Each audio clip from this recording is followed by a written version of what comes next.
Right guys, so I just want to talk to you a little bit in this video about my personal experiences of applying to drama schools to do stage management.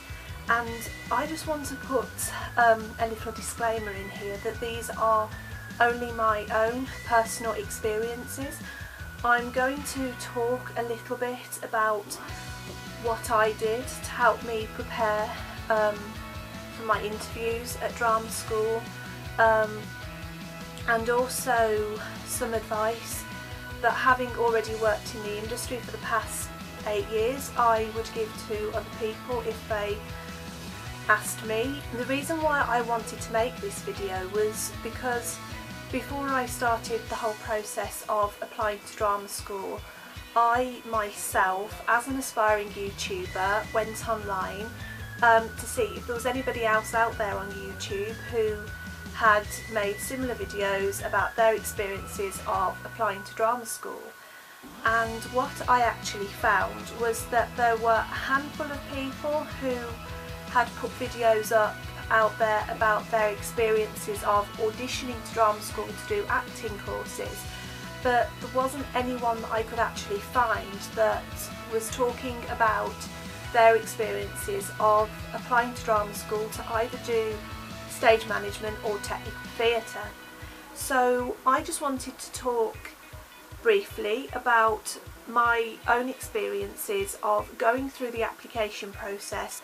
I did actually start filming this video a few evenings ago, but unfortunately the camera died on me.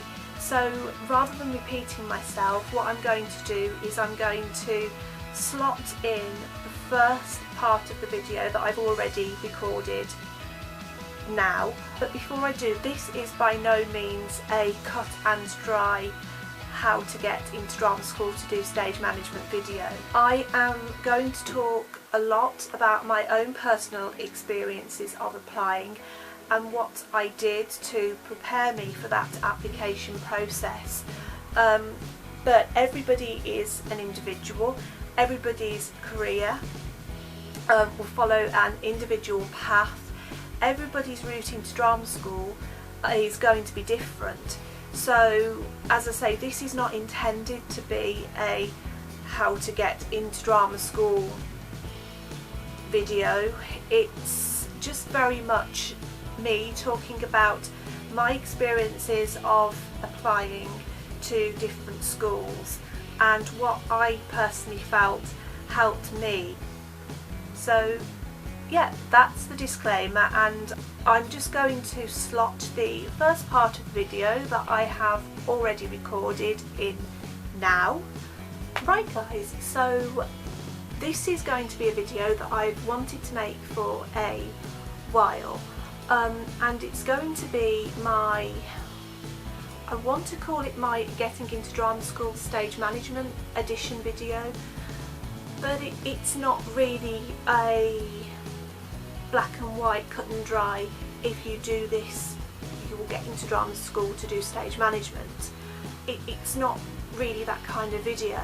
I just really wanted to talk about my personal experiences of applying to drama school to do stage management, and the things that I found quite useful when I was going through the application process, and just briefly talk about some of my previous experience as well in theatre before I started applying to do stage management.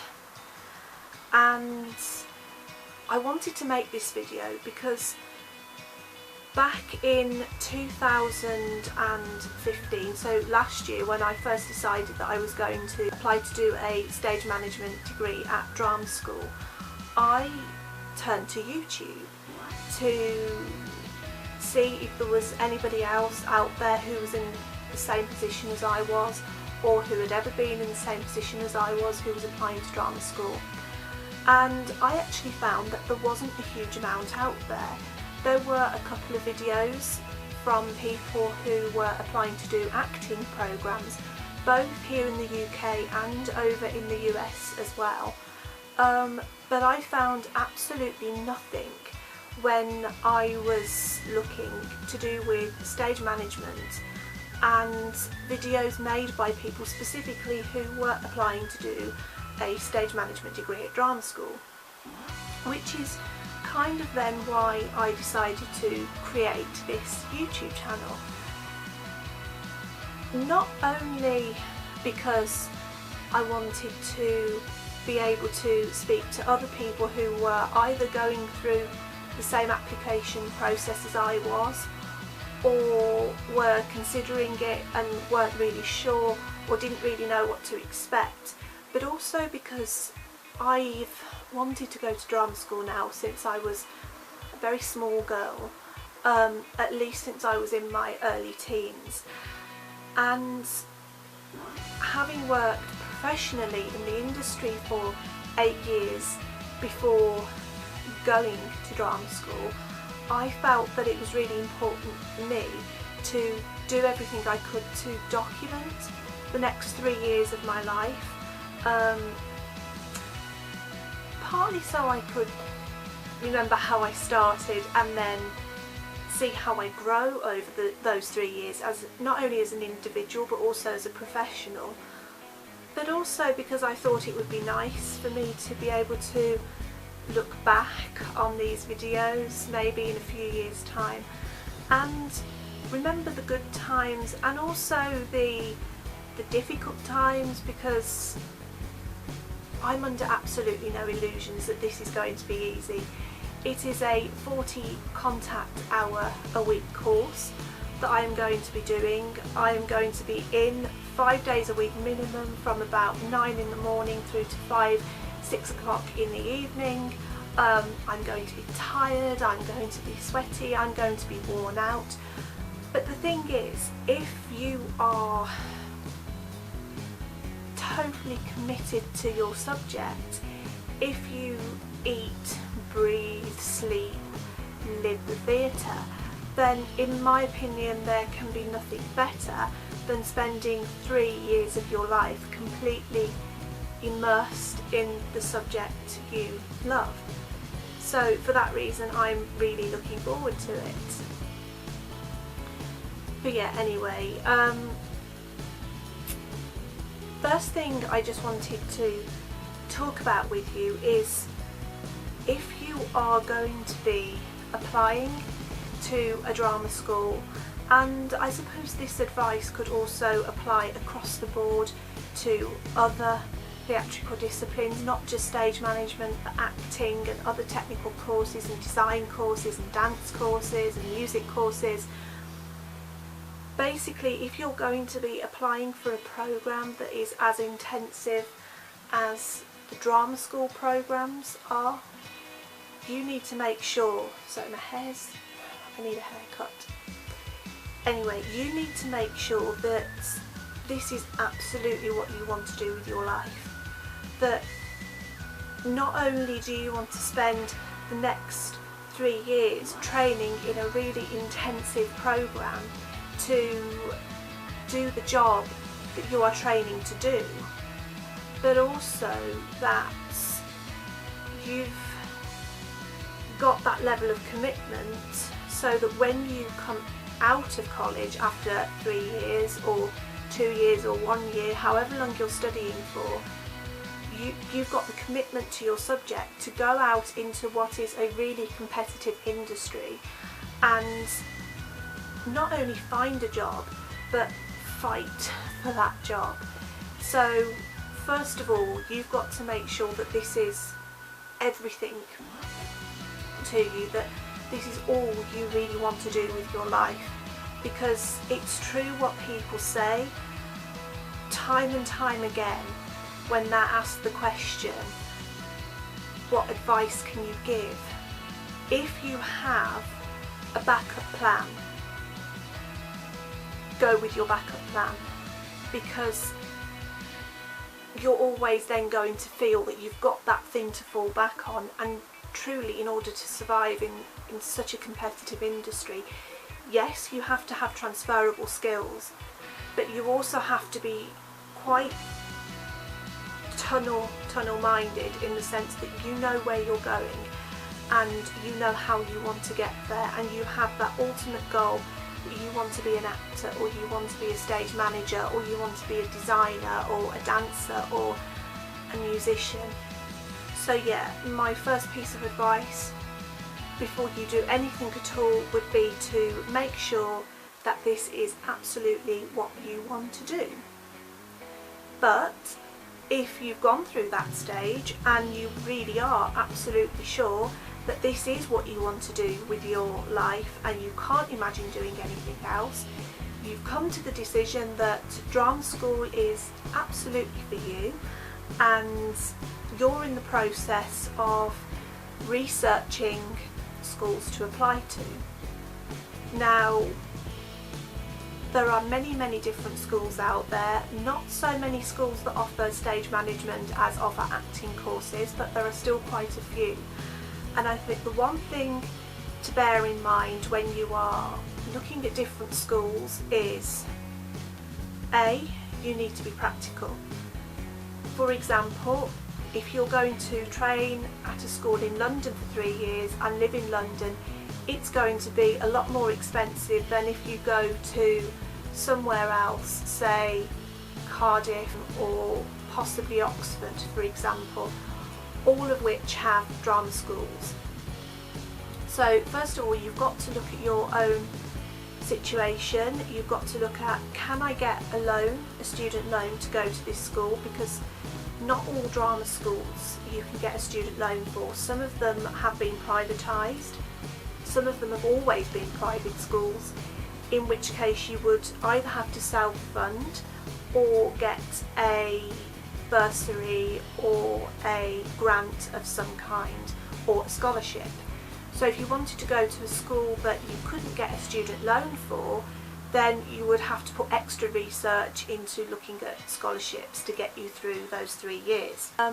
Also, although all the different schools might offer a degree under the same subject heading, all of those different schools will cover different areas.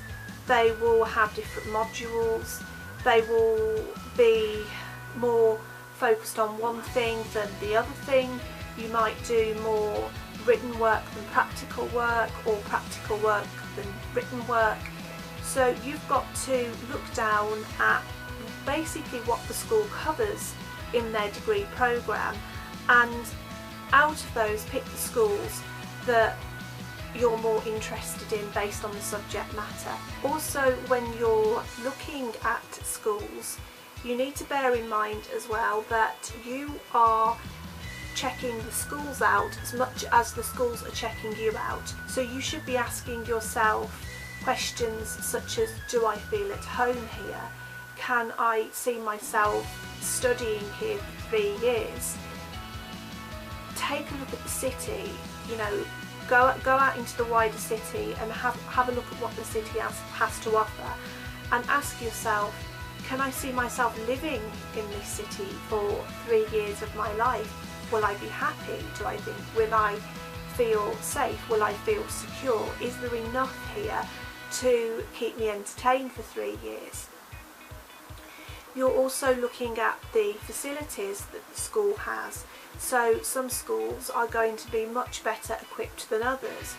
Do you want to go to a school that is older and has a more classical style of teaching, or do you want to go to a school that's newer or is in a newer building complex that might have a more contemporary style of teaching?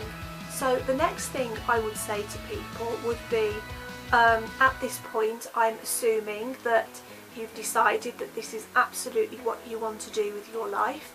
You have decided that you want to train. You have decided specifically that you want to train at a drama school, and you have hopefully decided on the handful of schools that you would like to apply to. Now, you've probably, if you've come to this conclusion, you probably already have some experience of theatre. Now, I would say to people, it doesn't matter how much experience you think you've had, you should constantly, at least this is my experience, constantly be looking for ways to develop and evolve and expand your current knowledge and skill base. So for example, with me, I grew up from the age of 5 performing. I took LAMDA exams from the age of 7, which led me into acting and developing a real passion for acting as I was growing up. I did youth theatre and I took further LAMDA exams in acting and did school theatre, and I just grew up assuming that when I applied to drama school I would apply to go onto an acting programme with the intention of becoming a professional actor after I graduated. Now when I hit 18, things started to change for me. I initially got a job.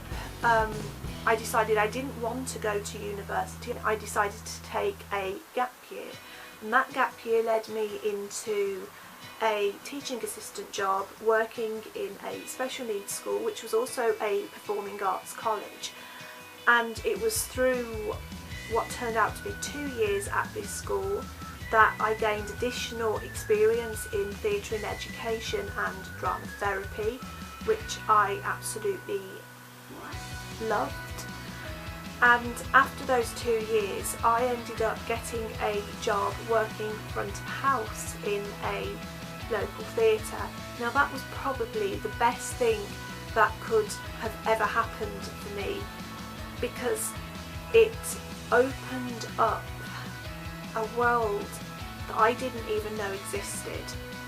So I'd grown up doing school theatre and youth theatre, and didn't really know because of that there was this whole world going on backstage whilst the show was going on. And I worked for 2 years front of house. I actually worked for 6 years in total front of house at this theatre, but after 2 years I managed to get myself a job backstage working in the costume department as a dresser. And through this I developed a real passion and interest in costume, but I was also introduced to the technical side of things and stage managers and technicians and all these other people that when I was performing on stage as a child I had no knowledge even existed. And it was through working for 3 years backstage at this theatre that I decided that I was going to go on and train as a costume designer and maker, which I'm glad I did. It enabled me to get my first job in television, but it takes you away from live performance. It takes you away from being in the thick of putting that show together, which is what I really truly loved. So when I completed my course, which was a City and Guilds, and I studied costume designing and making, as well as art and design and millinery, all as part of the same course, I continued to look for wardrobe assistant work, and I also did some community theatre to gain some further experience. And no, that's no guarantees. You could be the most multi-skilled person in the industry and still not be able to find a job. But I think that situation applies to not just the theatre, but many other industries out there where work seems more abundant, and there is only so much you can do. So I just really wanted to make this video in case there was anybody else out there thinking of applying to do stage management, in the hope that this might help them a little bit. And if that person is you, I just wanted to let you know that I wish you all the luck in the world, and I really hope you enjoy this video.